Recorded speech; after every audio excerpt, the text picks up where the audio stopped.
crise Covid et confinement dans le secteur de l'Oyapock. Nous en parlons avec le maire de Saint-Georges, Georges Elfort. Il est en direct par téléphone et il répond aux questions de Charles Torres et Olivier Damon. Bonjour Georges Elfort. Bonjour aux auditeurs. Tout d'abord, est-ce que vous avez été touché par l'appel à l'aide lancé dans cette édition par Madame Lilma da Silva Campos? Oui, je comprends sa position. Mais bon, c'est très difficile parce que en Guyane, nous aussi, nous pouvons faire l'appel à l'aide. Surtout à Saint-Georges de l'Oyapock, où nous n'avons non plus pas grand-chose, un centre de santé avec un seul médecin ou deux médecins. Et je crois que... Oui, mais la situation est peut-être pire là-bas, non? Je ne sais pas, je ne me rends pas au Oyapockais. Mais simplement, c'est que faut se rappeler que nous n'avons pas les moyens nécessaires en Guyane pour répondre s'il y a une grosse vague de personnes touchées par le Covid. Donc, nous sommes deux pays indépendants et je pense que c'est vrai que la maladie n'a pas de frontières, mais c'est comme ça. Justement, Charlie Torres, justement, Georges Elfort, est-ce que vous avez peur, vous, de votre côté, par rapport à la situation justement en face? Parce qu'on pourrait se retrouver avec des patients, des malades qui traversent tout simplement la frontière, même si, on le rappelle, la frontière est fermée. On a toujours peur, je pense qu'on a peur de partout, parce que c'est vrai, il y a quand même pas mal, on ne sait pas ce qui se passe de l'autre côté vraiment. On a des informations comme tout le monde, on a peur, c'est vrai qu'on a peur que ça traverse, mais aussi on a peur que ça peut venir de Cayenne, de partout. Parce que je rappelle qu'il y a des gens qui font des va-et-vient entre Cayenne et Saint-Georges. Et donc, nous, on est un petit peu exposés des deux côtés, puisque nous sommes à la frontière. Alors, vous avez vu récemment patrouiller sur le fleuve aux côtés du préfet et forces de police. Le danger est aussi et surtout de l'autre côté de cette rive, selon vous. Cette vigilance doit se maintenir au-delà du confinement avec la même intensité? Oui, de toute façon, puisque le président de la République a dit que les frontières vont rester fermées. Donc, il faut maintenir la vigilance parce que on ne sait pas comment ça vit de l'autre côté, comment ça fonctionne, est-ce que le confinement est respecté. Donc nous devons quand même nous protéger et puis faire en sorte que des personnes ne font pas des va-et-vient entre les deux rives. Je crois que c'est important, il faut maintenir. Mais Georges Elfort, est-ce que Saint-Georges peut véritablement se couper de Saint-Georges, enfin d'Oyapockais, quand on sait par exemple qu'il y a des fonctionnaires, des enseignants qui vivent de l'autre côté, qui travaillent à Saint-Georges, notamment avec la perspective de la réouverture des écoles, enfin on va peut-être en parler. Oui, bien sûr, on peut se couper. Les enseignants qui ont pris le risque d'habiter à Oyapockais seront responsables d'eux-mêmes, hein. Donc ils vont rester sur place. Ce sera une de mes conditions, une des conditions pour l'ouverture de l'école. Les enseignants devront faire la quarantaine. Il n'est pas question que ces enseignants rentrent à l'école et s'ils n'ont pas fait la quarantaine, aussi les enfants, les élèves qui viennent d'Oyapockais. À ce propos, il risque de ne pas avoir grand monde, beaucoup d'enseignants dans les écoles parce que ils sont nombreux à résider de l'autre côté. Mais ça, c'est leur responsabilité. Nous sommes en France, ils sont payés pour être en France. Maintenant, ils ont pris le risque d'habiter à Oyapockais. Ils feront les quarantaines avant de revenir enseigner à l'école, parce que on sait très bien que nous sommes confinés ici, mais on ne sait pas comment se passe le confinement du côté du Brésil, surtout à Oyapockais. Alors, vous l'avez parlé aussi des élèves. Quel est l'état des lieux? Vous savez combien d'élèves précisément qui arrivent le matin en principe pour être scolarisés à Saint-Georges? Je vous entends pas. Oui? Allô? Je disais concernant, Georges Elfort, les enfants, vous avez parlé des élèves également qui sont dans ce même cas, hein, qui sont en face, de l'autre côté de la rive, et qui sont scolarisés à Saint-Georges. Est-ce que vous savez combien d'élèves sont concernés? Je n'ai pas la totalité, je ne sais pas, il y a peut-être une trentaine ou une quarantaine. Toujours est-il, il faudrait prendre des dispositions pour que ces enfants-là ne reviennent pas ou qu'ils fassent une quarantaine. Bon.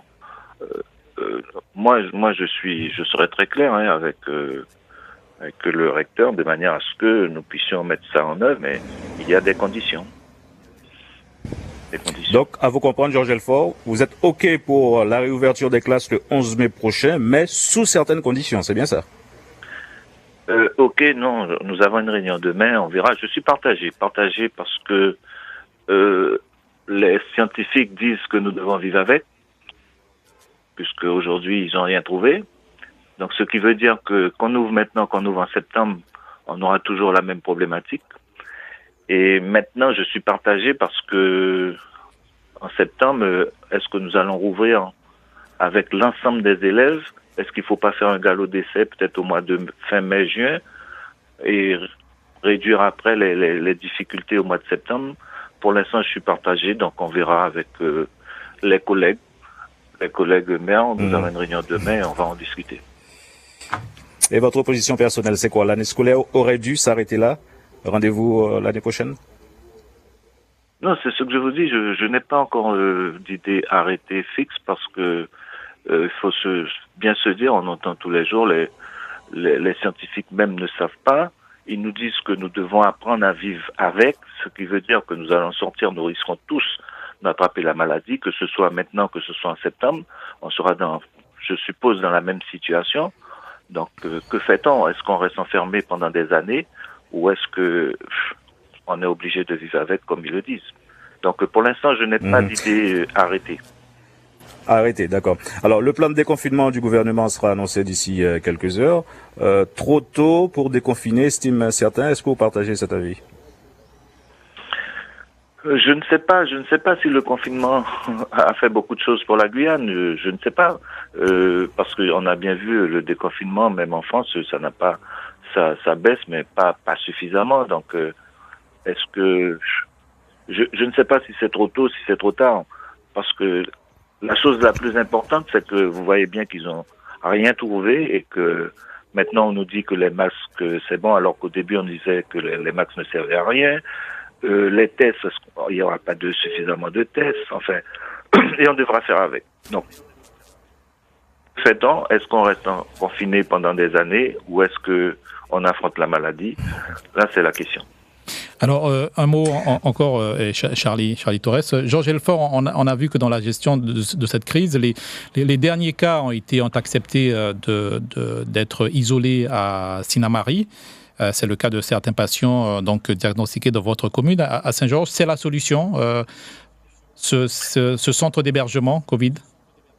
Oui, je pense que c'est une bonne solution. Ça permet justement à la personne de s'isoler et à ne pas effrayer les autres parce que ce qui est embêtant, c'est que lorsqu'on attrape cette maladie, beaucoup de personnes ont peur ou je pense qu'ils vont être touchés tout de suite si la personne est à côté. Donc c'est vrai, c'est une bonne solution d'éloigner ces gens et ça va permettre de guérir tranquillement et aussi permettre à la population de faire encore plus attention et de ne pas risquer de faire les gestes barrières. Donc éviter de risquer parce que il y a toujours quelques personnes qui font le va-et-vient entre Oyapoké et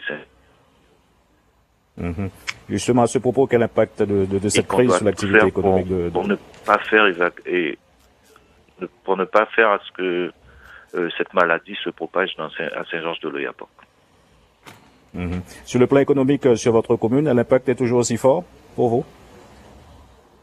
Sur le plan économique, je ne sais pas ce que vous voulez dire, parce que la commune est pratiquement tout est fermé. Oui, quand on sait que... Oui.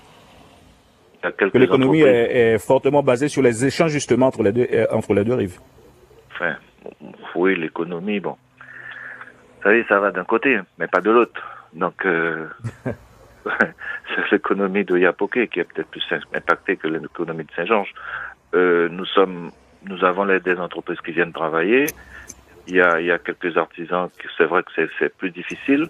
Il y a aussi nos transporteurs qui sont à l'arrêt. C'est vrai, c'est touché parce que nous sommes beaucoup plus, notre économie est beaucoup plus tournée vers Cayenne, enfin vers la Guyane, au lieu d'être tournée vers Oyapoké.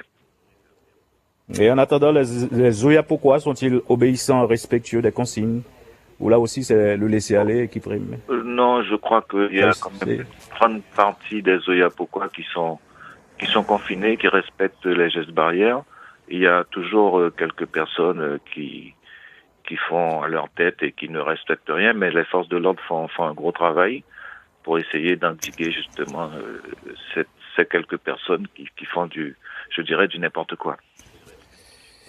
Georges Elfort, restez encore quelques secondes avec nous. Merci d'avoir répondu à nos questions ce matin. Suivez l'info sur Guyana Première, télé, radio et Internet.